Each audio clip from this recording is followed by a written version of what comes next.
I was a minister. I can talk, even if I live as a minister today, I can talk authoritatively. When I was Minister of FCT, this was what I did. Let any Nigerians challenge me. Let any of them say, when I was Attorney General, when I was Minister of Aviation, when I was Minister of Transportation, see what I did. You are a chieftain of the People's Democratic Party. Yes. Do you feel comfortable with the mass exodus from your party, the PDP? Yes. Governors elected on the platform of the party are leaving in mass. Now, X this, X that, are all leaving, forming a coalition. Do you feel comfortable with this? There's no coalition. Look at, for example, what is coalition? If everybody did not have, if the president did not drop him, would have been a coalition with his party. So, I have personal thing with you.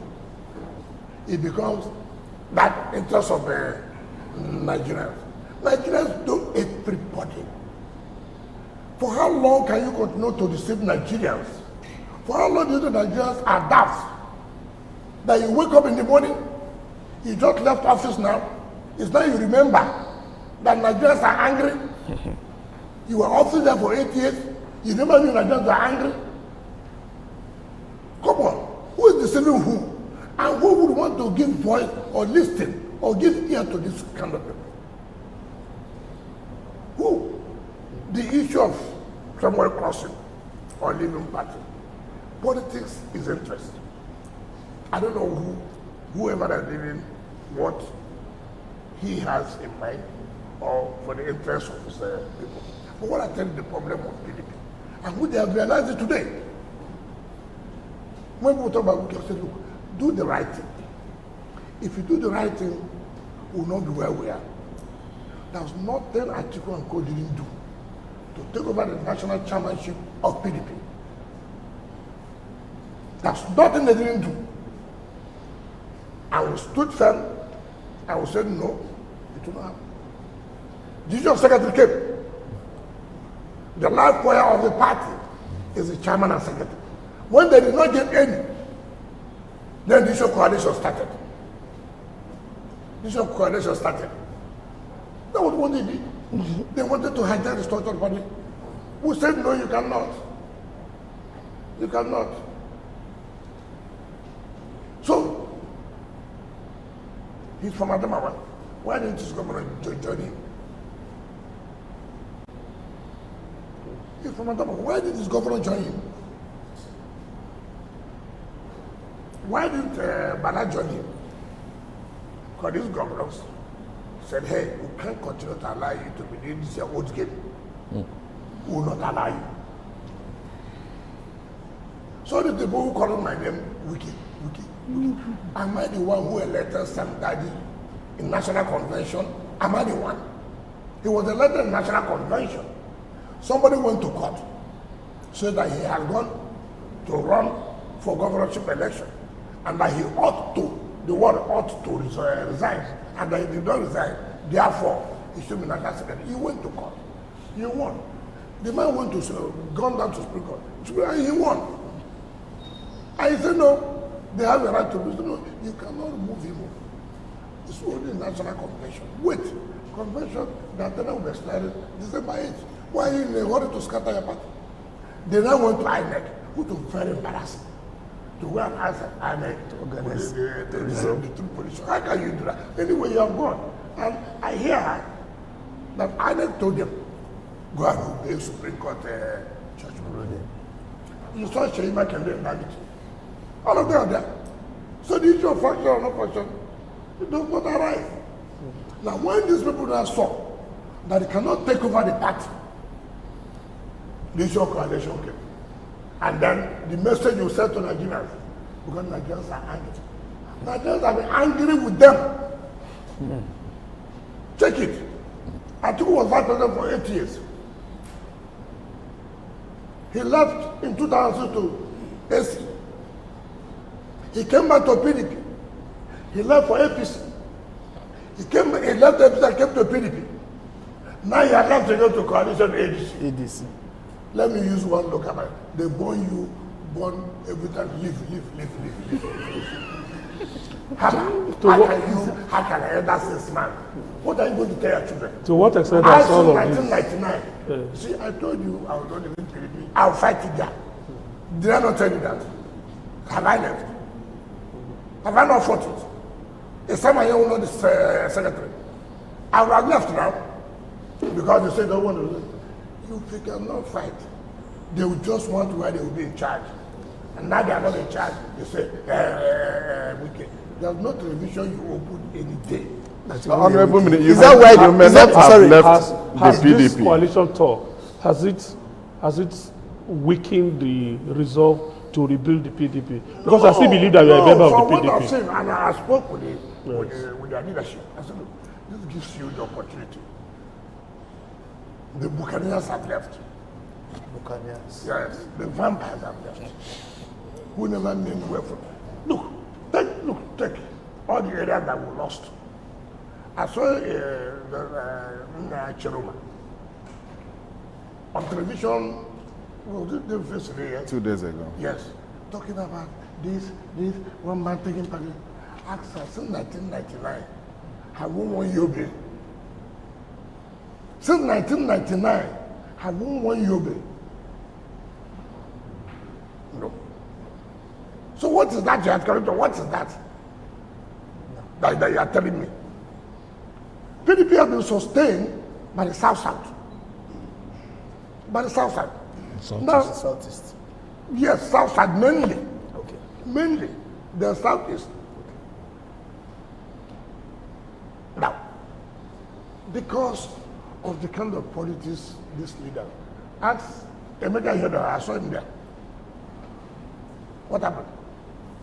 Because somebody was not removed as secretary. He now left. So that's why the Nigerians are angry. This is your own private, personal thing that you could not contend with.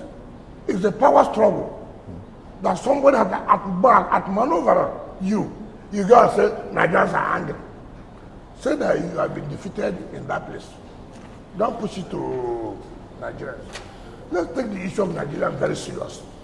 Let us know the problem and focus on that and tackle the challenges.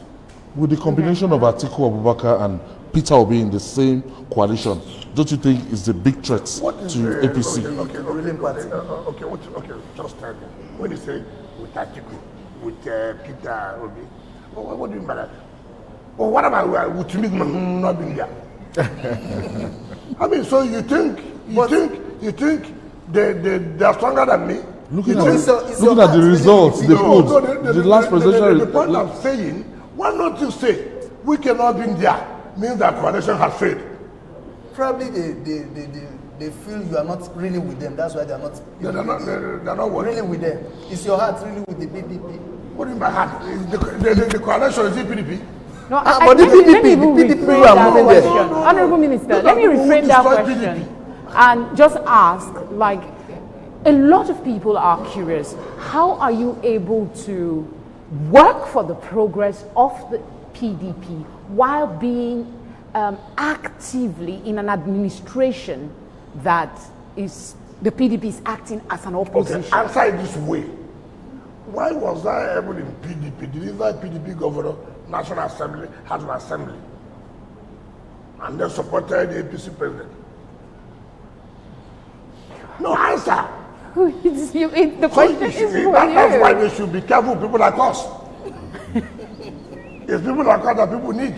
So in event that the PDP eventually produces a presidential flag bearer for 2027, even though you said this a number of times, where will you stand?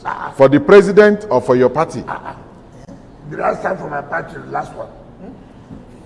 Why are you saying that? They are not saying I will not support that to go. What's happening to the party? So if the party produces a southern presidential candidate, go to the bridge and I will cross it until they produce. So why are you but that's something my people say. You've not caught animal. You say women don't eat it. Catch the animal first. Before we know whether women will eat or not. But let's get to the bridge.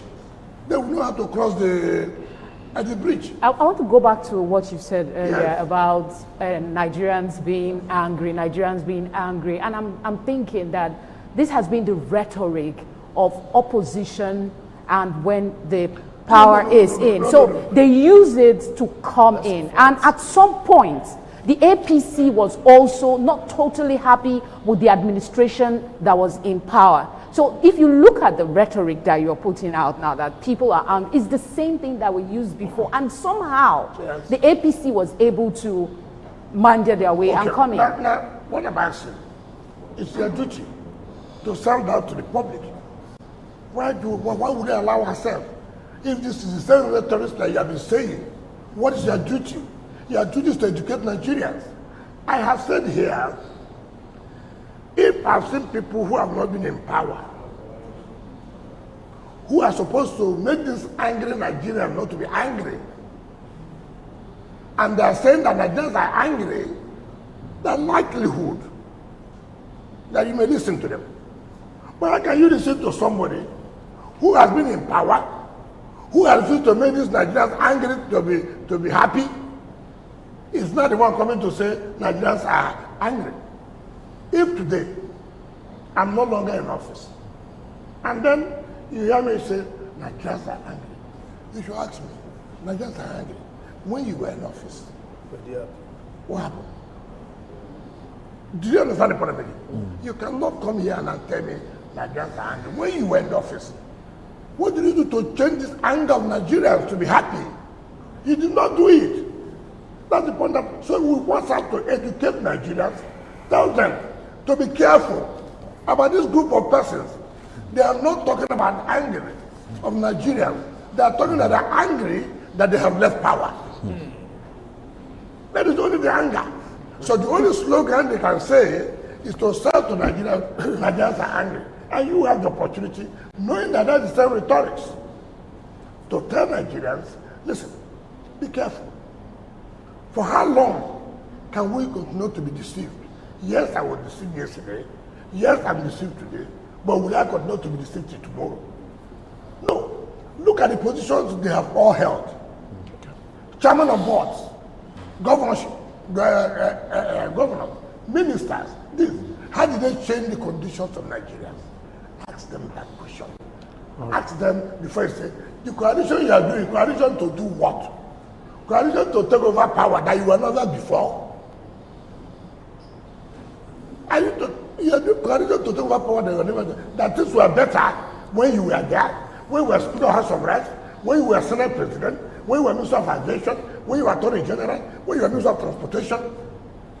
Tell us. All right. Thank you, Honorable Minister. I think we have exhausted the issues of politics. Let's just do a quick mop-up on FCT, and then we'll call it a day. First, you mentioned one issue. I'd like you to give a clarification on that. The judges' quarters. When the project was flagged off, I thought it was supposed to have a terminal date. I mean, was supposed to form part of the project to be No, how could you have so done? how far with that? When We are working, believing that by September, if they, because the last time I went there, they've gone far, plastered. The one I can be quite sure is the Prof.Mgbeke division. okay. That's only one building. But it has got about 40 duplexes. So it is not quite easy, but the roof, they are plastered. So when they are working day and night to see that they meet up to the period they gave. If you remember, it was flagged down last year, September. So going up to 1 year. Tell me which project in this country. And these are the things we talk about. Tell me projects in this country that flag off road, November last year. Within 6-7 months, it's done. Tell me under any of them, that can say one project. Okay. The other one has to do with the bus terminals. They've been commissioned. Yes. How so will Abuja residents begin to feel the impact of those terminals? I think the legal work now with those who have the company they've chosen to run it. I think they are tying up the legal documentation. Because it's not going to be run by the FCT. You have to use that to private people. If not, It will die next 2 weeks. And then lastly, what is the commitment? I asked the question much earlier about sewage and refuse control. If you tell me what problems with in Southland area, I agree. I agree. And I'm reason for it because of the procurement process. You know, part of the problem we have is procurement process. You see, no matter how beautiful you have an idea to do, if you don't follow the rules, tomorrow you also find yourself in problem. But if you are saying in the city here, there's a lot of improvement. I'm not saying, I hear me well, that you have totally solved the issue of the environmental sanitation. No. And that is one of the major problems all over the world in terms of cleanness of city. Environmental issue you may not see it as a project. It's one of the easy project that government embarks upon, that if they tell them what they spend, what is there to remove refuse, how much will it cost? It's a major project, and the cost implication is very, very high. But what I'm trying to say is that we continue to improve every day and to get to where we want to be. All right. Thank you so much, Honorable Minister. From my colleagues, Felicity, your participants. Thank you very much for giving us this audience, and perhaps let's find a solution to the children that are home. Abdurrahman. Yeah, thank you, Honorable Minister. It's been a very wonderful moment with you. We do hope that a lot will still be done in the area of waste management within an FCT. And Ayo. I wish you the best of luck in achieving peace in River State. Chris. Well, thank you very much, Honorable Minister. We hope that you find a way to resolve the face-off with your workers at the FCTA. Most of them had written letters, and they are worried that you've not looked into their letters. That way there will be synergy and no gate will be blocked. I didn't know that you are their counsel. I thought you came here to interact with us, but is that your partition too? What you are saying now, you've gone beyond me that time by saying that they have written, I've not listened. I want to put it to you.